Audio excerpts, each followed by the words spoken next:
we're there for 3 hours, and it's rethinking like, do we need to be there for 3 hours? We're actually just standing around talking to friends for a little bit and then just having a chat and stuff. And do we need all that? And just recalibrating, resetting that, and then scaling back. Yeah. Let's start this thing, fool.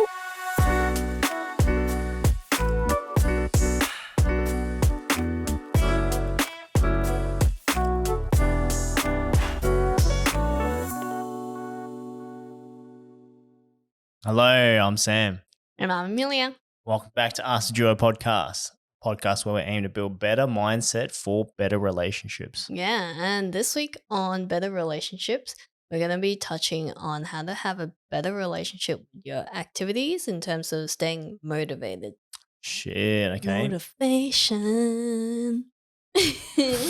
What the fuck was that? Nice, mate. Yeah, but we wanted to talk about how to stay motivated and what to do when you're unmotivated, and also going through reasons why you may not be motivated to do a certain task or job.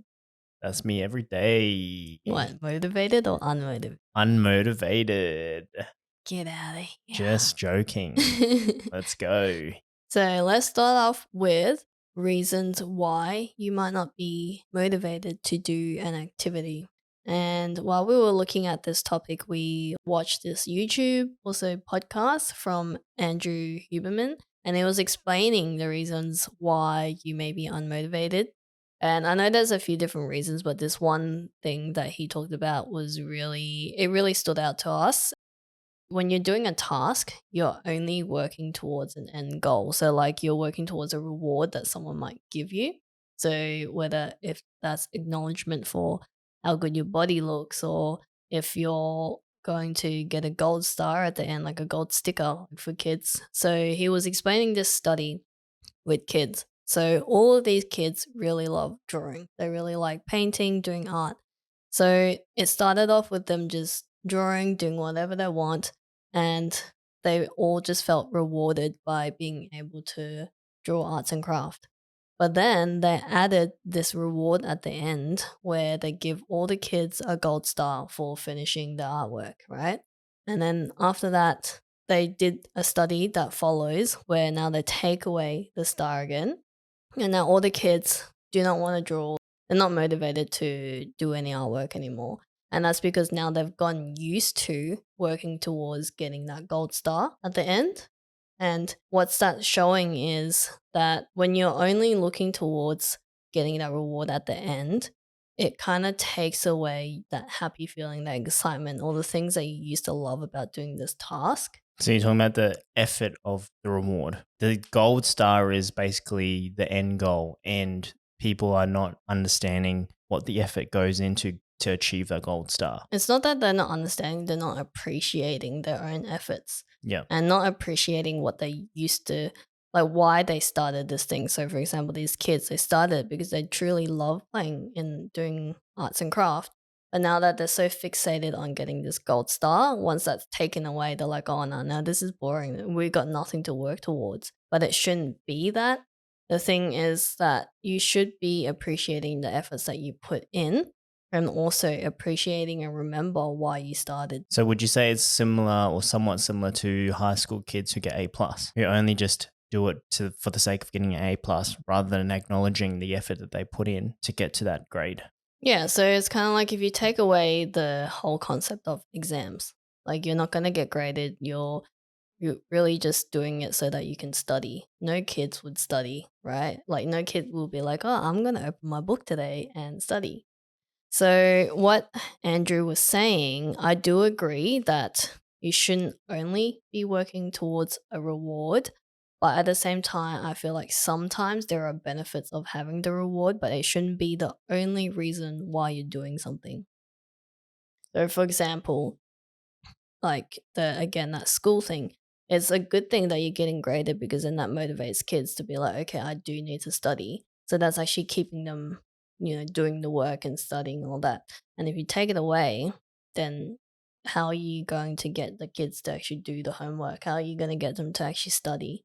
So that's one reason why you shouldn't take that away, but it shouldn't also be the only reason. Like they should be studying because they truly want to gain knowledge. They want to get better. They want to learn a new thing. That's the effort. Yeah, that's the motivation to do it, right? Mm. Yeah. I think what Andrew was saying makes a lot of sense, but it's also getting you to think the bigger picture in terms of why you started something. So it's just asking yourself, did you start it because everyone is doing it and because everyone's getting this type of reward, I want it too? Or are you doing it because you truly enjoy that task, that activity, and you're doing it for yourself? So how is this applicable? How do can we apply this to real life? Well, for example, the gym situation, like for us, we gym because we truly enjoy seeing our process of growing strength. We're not doing it to post on social media because now we look toned and jacked or look really skinny, whatever that is. Like it could be one small source of motivation, but it shouldn't be the only reason because once you take away social media, say that you're in a world where there's no internet and no one saw you, are you going to stop working out now? No. Yeah, exactly. So that's how I think it applies. So you need to think of the reasons why. Like, one, you enjoy lifting. Two, you really just want to grow stronger. And three, you do want to get toned and be able to do every daily task without getting tired. Well, how that relates to me more so is like, yeah, when it comes to gym, I don't have just one set goal when it comes to gym. Yeah, sure, I want to get strong, but other motivators that continuously push me to keep going. You know what I mean? So, as an example, I could say going to gym is like, yeah, want to get strong, but to us, I thrive on watching people enjoy the strength that I have, especially because I don't look as ginormous as some of those fellas are out there. Yeah. So the question is, if there was no one watching you lift, would you still enjoy lifting? Yeah, Yeah, exactly. So what I'm trying to explain and why I agree with partially what Andrew Huberman was saying is that you shouldn't only it's like kind of putting all your eggs in one basket. You shouldn't only put your goal towards that one reward, yeah, right? So that reward, whether it be people watching you and appreciating your strength or being able to post on social media and get 1,000 likes, like yeah. those shouldn't be your goal or it shouldn't be the The only only goal. goal. Yeah, there should be Yeah. multiple ways of, yeah. Yeah. So similarly, how that applies to me, for example, so recently I started doing fights, right? And what I've always gone into this saying is, whether or not this fight happens, because sometimes you don't get a match. And whether or not that happens, whether or not I lose or I win, I don't really care because my whole purpose of working out and training Muay Thai is to get better in my skills and technique. And also, I really wanted to take on that challenge in terms of pushing myself through my limits of endurance in Muay Thai because I've done all that I can and I've done a lot in weightlifting.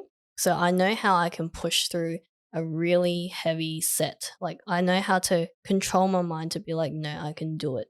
But in a different sense, when you're doing Muay Thai, it's a lot of cardio, it's very high intensity.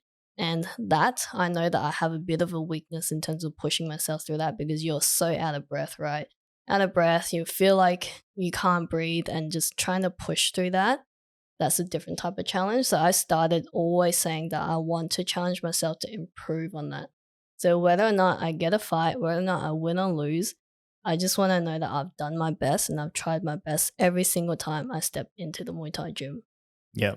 That's a good way to think of training, right? Is that motivator, but having multiple ways of motivating yourself to continue. The cherry on top, if I actually won my fight and, I did get a fight, like that's awesome. It's definitely good. But even if that got taken away, my motivation on training is not going to decrease or disappear.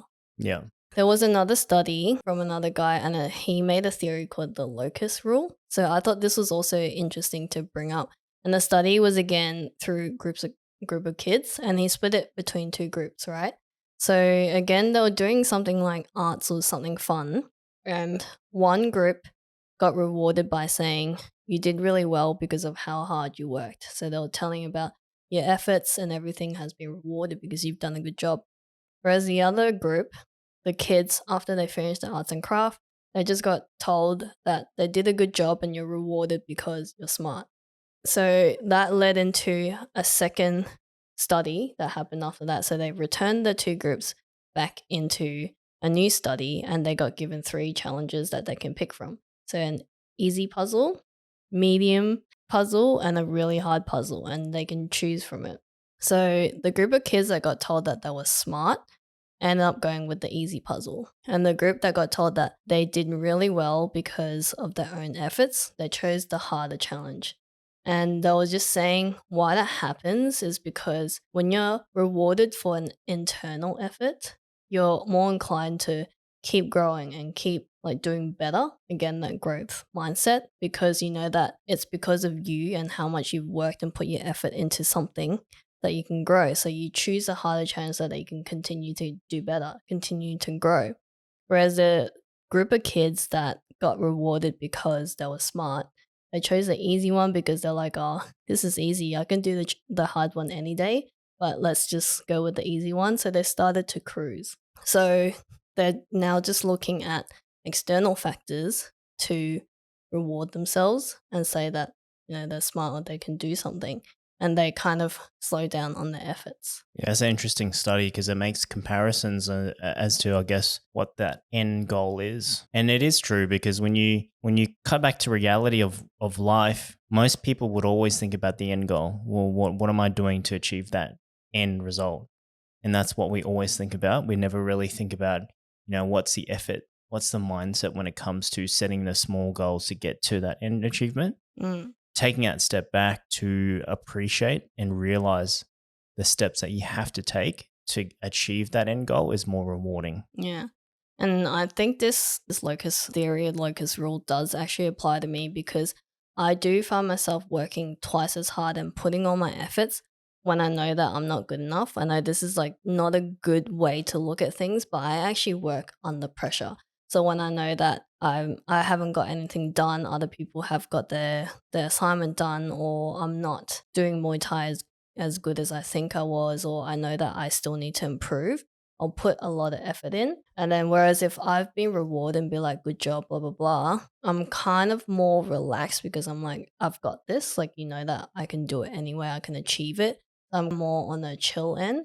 But when I'm under pressure and I know that I've got stuff to work towards, or I've got stuff that I need to work, and improve myself, I will put a lot of effort in. Right. Yeah, I'm a little bit different to you.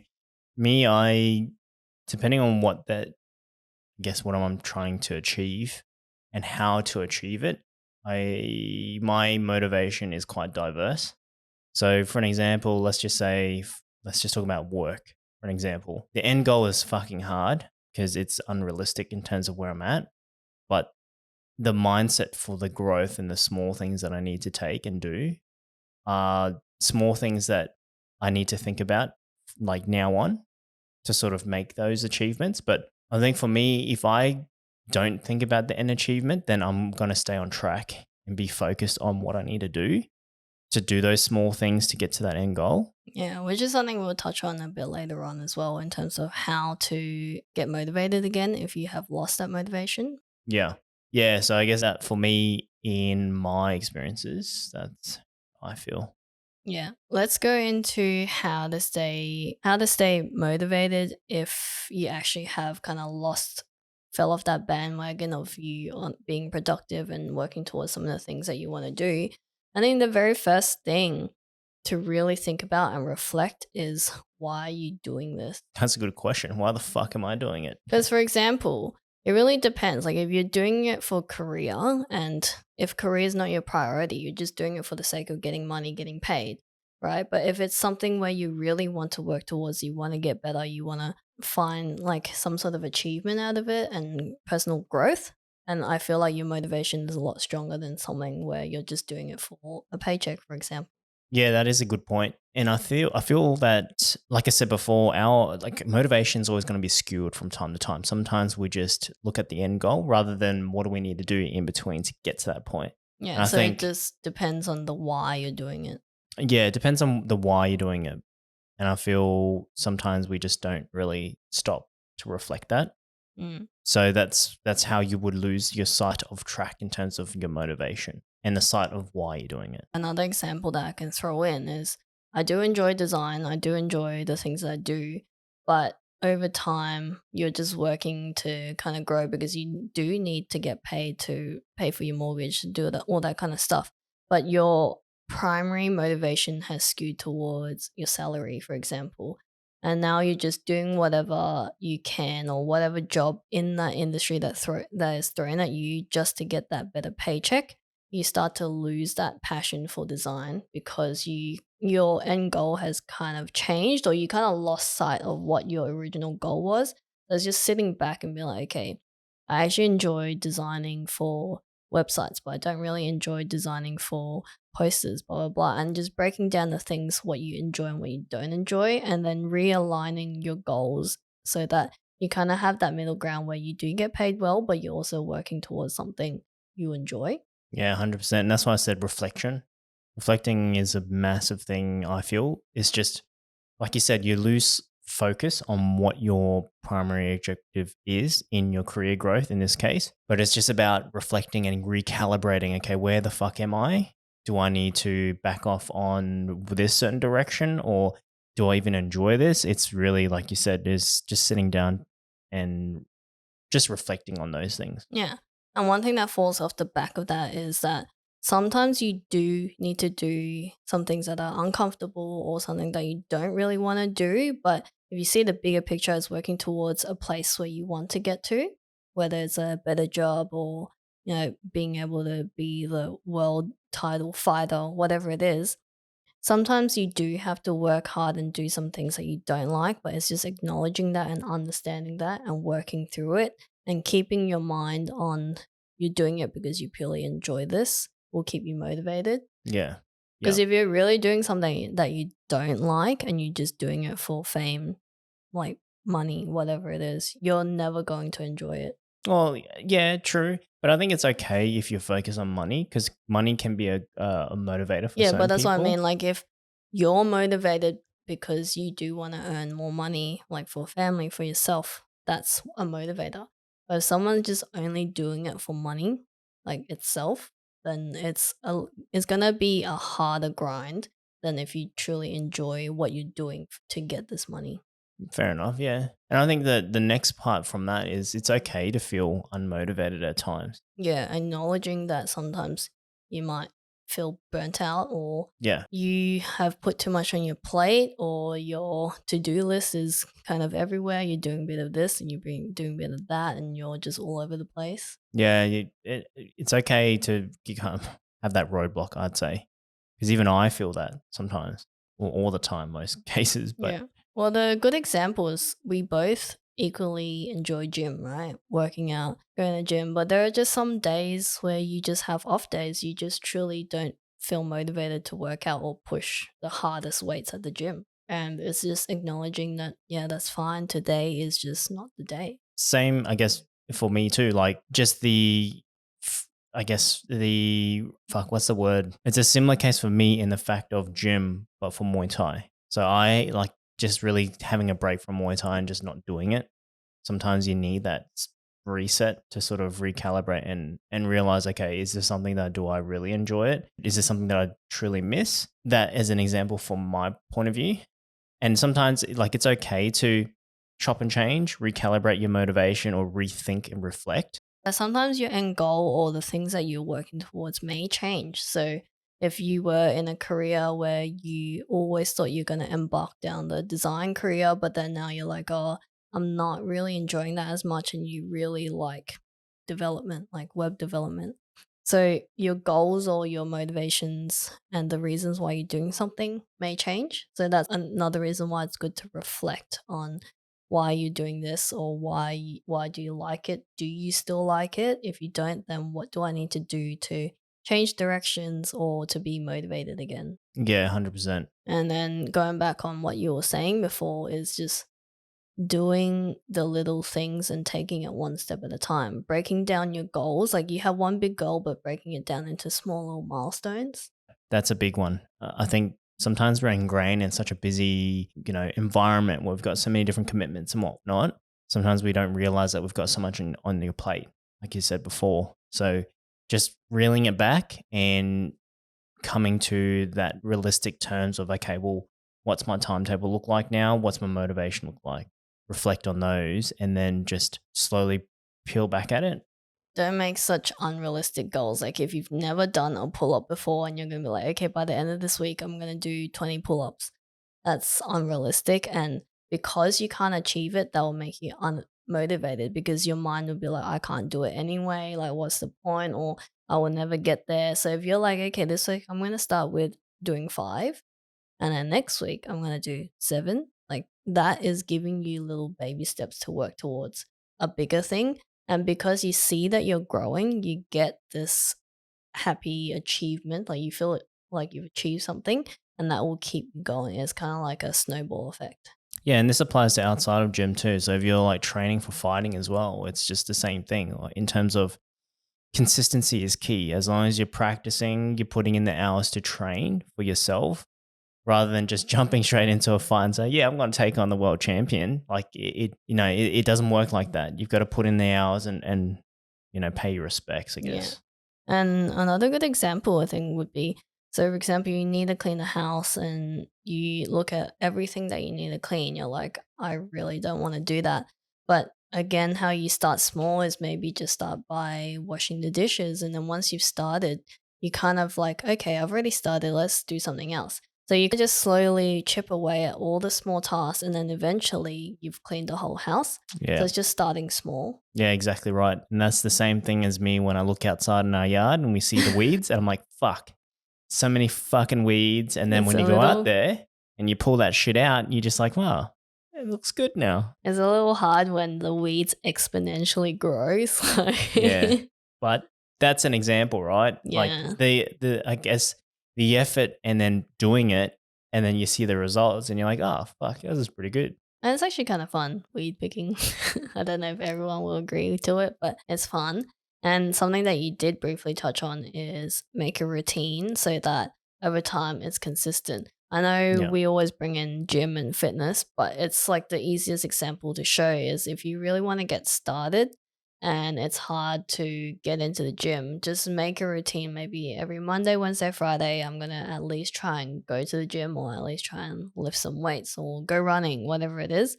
You've made a routine. So now that you know that you've blocked out time essentially to go work towards this goal that you want to get to. So the similar mindset can be applied to your career growth.